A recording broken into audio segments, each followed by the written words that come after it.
Any news out of the World Economic Forum, African economies are starting to reap the benefits of the African Continental Free Trade Area agreement, according to its General Secretary Wamkele Mene speaking at that forum. And he highlights that since the operationalisation of the AfCTA in 2020, 47 countries have ratified the agreement and rules have been established enabling that single market trade. And for more details is our business editor Xolani Mbanjwa, who joins us from Davos, Switzerland. Over the last 2 days or so, we've been quite vocal about South Africa Day that is coming up at the forum.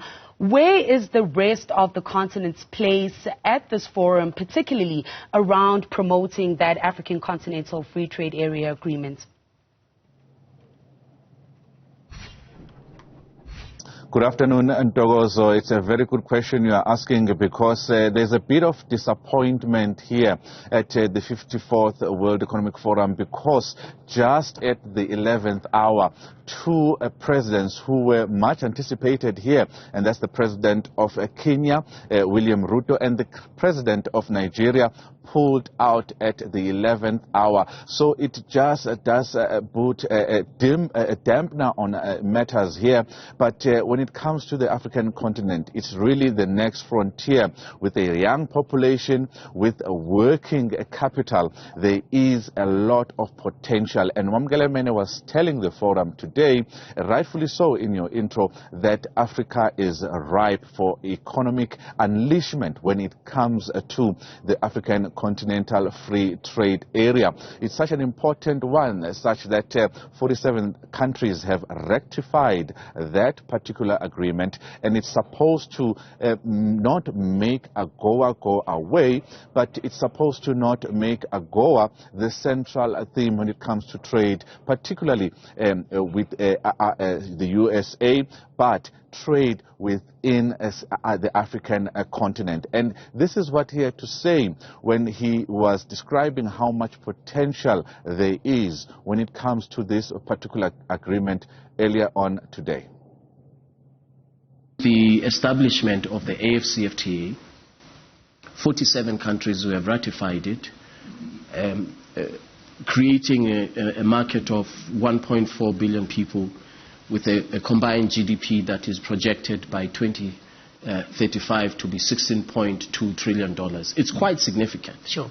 So the continent has the opportunity to be the 7th or the 8th largest economy in the world in less than 20 years.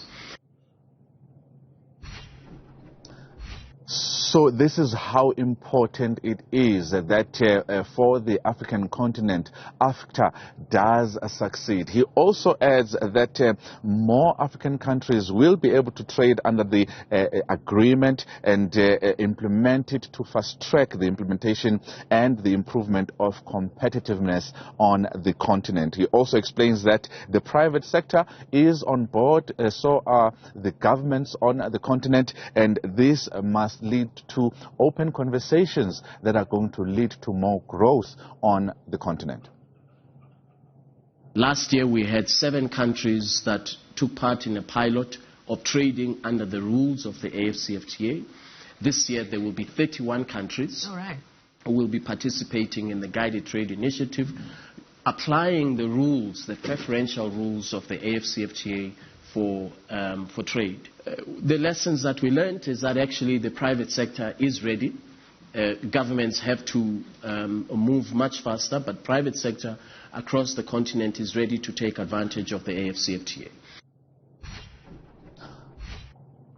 And of course, he adds that by the year 2035, if African countries play their cards right, they could be within the top 10 economies globally. We are going to be catching up with him tomorrow to hear more about some of the potential that the African Continental Free Trade Agreement actually holds when it comes to trade and economic growth on the continent. Back to you in studio, Ntogozo. Thank you, Xolani, for those insights out of the World Economic Forum in Davos.